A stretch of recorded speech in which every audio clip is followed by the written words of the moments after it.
Namaste bachcho. In last class we discussed how to determine the shape of different types of molecules. Today we will be discussing reasoning related to VSEPR theory.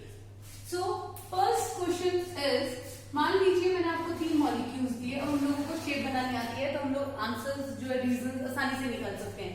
For example I am giving you 3 molecules methane, ammonia and water, and I am asking you to arrange them in order of decreasing bond angle.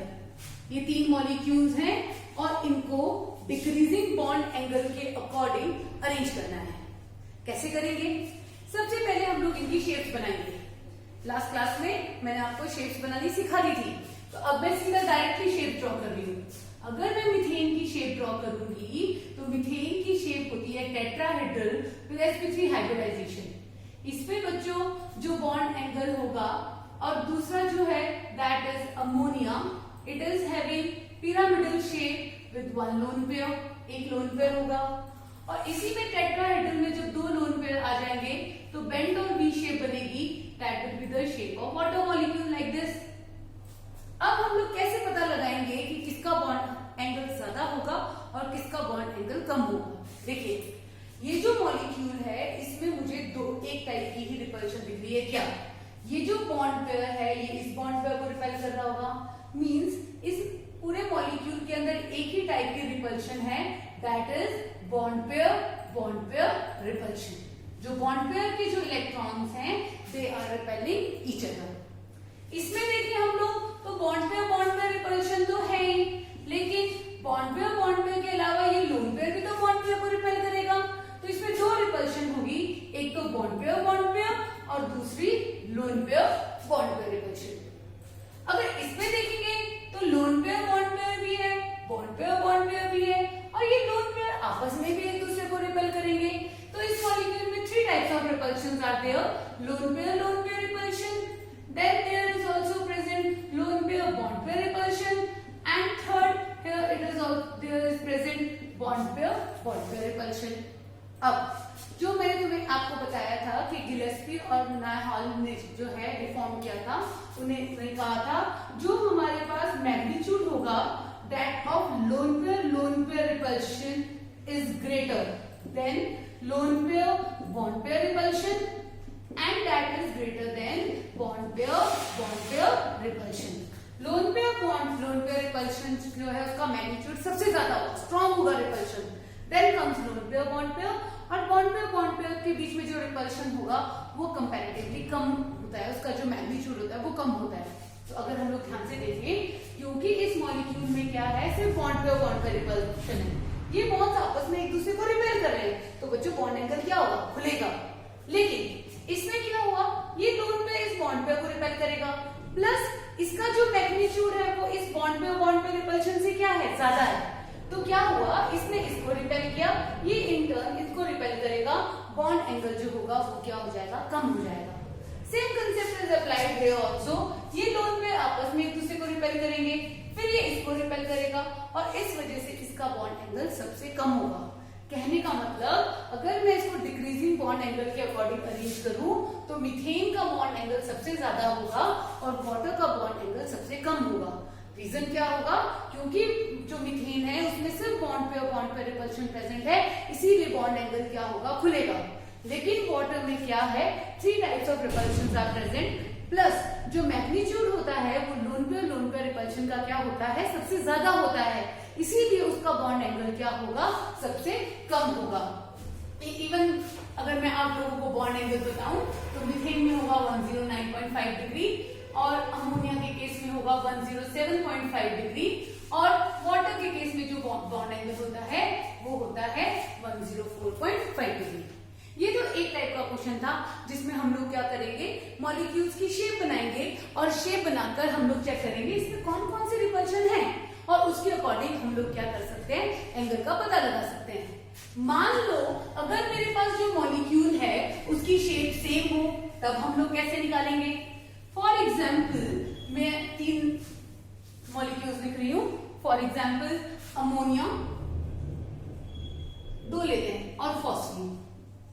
अब मैं आपसे पूछूं which one is having greater bond angle? अगर मैं इनकी shape draw करूं तो ammonia की शेप क्या होती है, pyramidal with one lone pair. Phosphorus भी नाइट्रोजन की ही फैमिली का मेंबर है, इसकी शेप भी क्या होगी, pyramidal, and that is also with one lone pair. अब इन दोनों ही मॉलिक्यूल्स के अंदर loan pair bond pair repulsion present है और दूसरी इनके अंदर क्या प्रेजेंट है, बॉन्ड पेयर रिपल्शन। अब हम लोग कैसे पता लगाएंगे कि किसका बॉन्ड एंगल ज्यादा है? यहाँ पर बच्चों we will be applying the concept of electronegativity. जब भी दो मॉलिक्यूल्स की शेप सेम होगी तो हम लोग इलेक्ट्रोनेगेटिविटी चेक करेंगे। नाइट्रोजन की इलेक्ट्रोनेगेटिविटी फास्फोरस से ज्यादा है, तो नाइट्रोजन क्या करेगा, ये शेयर्ड इलेक्ट्रॉन्स को अपनी तरफ खींचेगा इस तरीके से। कहने का मतलब ये बॉन्ड इस तरीके से प्रेजेंट है और जो बॉन्डेड इलेक्ट्रॉन्स है वो ऊपर प्रेजेंट है नाइट्रोजन के केस में। क्योंकि फास्फोरस की इलेक्ट्रोनेगेटिविटी कम है, फास्फोरस के केस में इलेक्ट्रॉन्स जो है थोड़े नीचे प्रेजेंट होंगे। अब आप लोग खुद देखिए, नाइट्रोजन के केस में इलेक्ट्रॉन्स यहाँ प्रेजेंट है, तो क्योंकि वो नजदीक है बॉन्ड पे रिपल्शन क्या होगा, ज्यादा होगा। फास्फोरस के केस में नीचे प्रेजेंट है, तो क्योंकि वो दूर है उनके केस में बॉन्ड पे रिपल्शन क्या होगा, कम होगा। क्योंकि नाइट्रोजन की इलेक्ट्रोनेगेटिविटी ज्यादा है, बॉन्ड पे रिपल्शन इसमें ज्यादा होगा। और अब ये जो बॉन्ड पेयर है इसकी रिपल्शन ज्यादा होगी तो बॉन्ड एंगल क्या होगा, खुलेगा। कहने का मतलब जो बॉन्ड एंगल होगा वो NH3 का PH3 से क्या होगा, ज्यादा होगा। और कारण क्या होगा, because of high electronegativity of nitrogen there is more bond pair repulsion in ammonia as compare to phosphine. इसी तरीके से अगर मैं नीचे ग्रुप में जाऊंगी तो बॉन्ड एंगल घटता जाएगा क्योंकि इलेक्ट्रोनेगेटिविटी घटती जाएगी और बॉन्ड पे रिपल्शन भी क्या होती जाएगी, कम होती जाएगी। एक एग्जांपल और लेते हैं, that is of trigonal bipyramidal. अगर मैं बात करूं, एक PCl5 लेते हैं। PCl5 की अगर मैं शेप ड्रॉ करूं तो PCl5 की शेप होगी ट्राइगोनल बाइपिरामिडल इस तरीके से। क्वेश्चन आता है कि PCl5 में जो फास्फोरस क्लोरीन बॉन्ड लेंथ है वो बराबर नहीं है। ये देखिए,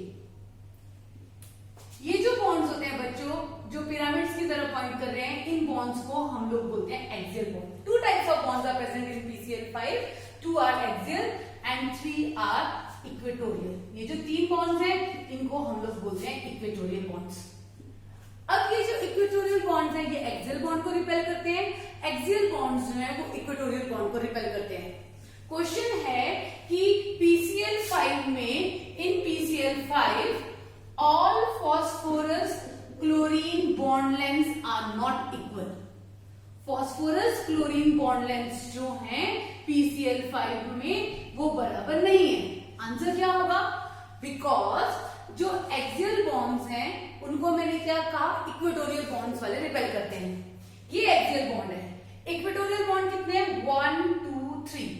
मींस जो बॉन्ड PCl बॉन्ड जो एक्सियल है वो सफर कर रहा है 3 bond pair repulsion from 3 equatorial bonds. जो इक्वेटोरियल वाला है that is suffering 2 bond pair repulsion from 2 axial bond. अब रिपल्शन लग किसको रही है ज्यादा, एक्सियल वाले को, क्योंकि एक्सियल वाला उसको ज्यादा बॉन्ड पे रिपल्शन लग रही है, that is why axial bonds are longer than equatorial bond. तो क्वेश्चन ऐसे आ जाता है, in PCl5 PCl bonds are not equal, या क्वेश्चन ये भी आ जाता है जो एक्सियल बॉन्ड्स होते हैं they are longer than equatorial bonds. Why axial bonds are longer than equatorial bond, because they are suffering 3 bond pair repulsion. And कहां से सफर कर रहे हैं वो 3 bond pair repulsion, from 3 equatorial bonds. इसीलिए उनकी जो बॉन्ड लेंथ होंगी वो क्या होगी, बड़ी होगी। इसी तरीके से जब हम लोगों ने PCl5 पे लोन पेयर लगाया था तो मैं लोन पेयर हमेशा इक्वेटोरियल पोजीशन पे लगा दी थी, एक्सियल पोजीशन पे नहीं लगा दी थी। तो एक क्वेश्चन और बनता है, वो क्या बनता है कि जो SF4 है उसमें लोन पेयर जो है that is present at equatorial position and not at axial position. अभी मैं SF4 की शेप ड्रॉ करूंगी तो मैं जो लोन पेयर है वो इक्वेटोरियल पोजीशन पे लगा रही हूँ, क्वेश्चन ये है कि जब मैंने SF4 की शेप ड्रॉ की तो मैंने लोन पेयर यहां क्यों नहीं लगाया? वाई? देखो, कोई भी जो मॉलिक्यूल होगा उसमें रिपल्शन जो है कम होनी चाहिए। रिपल्शन कम होगी तो स्टेबिलिटी मैक्सिमम होगी।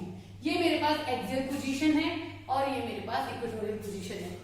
अभी जब इक्वेटोरियल पोजीशन पे लोन पेयर प्रेजेंट है तो ये मॉलिक्यूल जो है lone pair bond pair repulsion suffer कर रहा होगा। किससे सफर कर रहा होगा? इन दो एक्सियल बॉन्ड से। मींस इस मॉलिक्यूल के अंदर 2 loan pair bond pair repulsion है और ये जो 2 loan pair bond pair repulsion है वो कहां से है? From 2 axial bonds. लेकिन जैसे ही मैंने लोन पेयर एक्सियल पोजीशन पे लगाया, इसको ये तीनों इक्वेटोरियल रिपेल कर रहे हैं, ये भी और ये भी। मींस इस स्ट्रक्चर में 3 loan pair bond pair repulsion है और ये 3 loan pair bond pair repulsion कहां से है? From 3 equatorial bonds. कहने का मतलब जब मैंने लोन पेयर यहां पर लगाया तो रिपल्शन ज्यादा हो रही है और जब हम लोग लोन पेयर इस पोजीशन पे लगाते हैं तो रिपल्शन क्या होती है? कम होती है। जहां पर रिपल्शन कम होगी स्टेबिलिटी मॉलिक्यूल की वहीं पर ज्यादा होगी। इसीलिए this structure is more stable because this structure is having less repulsion and this structure is less stable. Why? Because it is suffering more repulsion. So the lone pair is present at equatorial and not at axial position.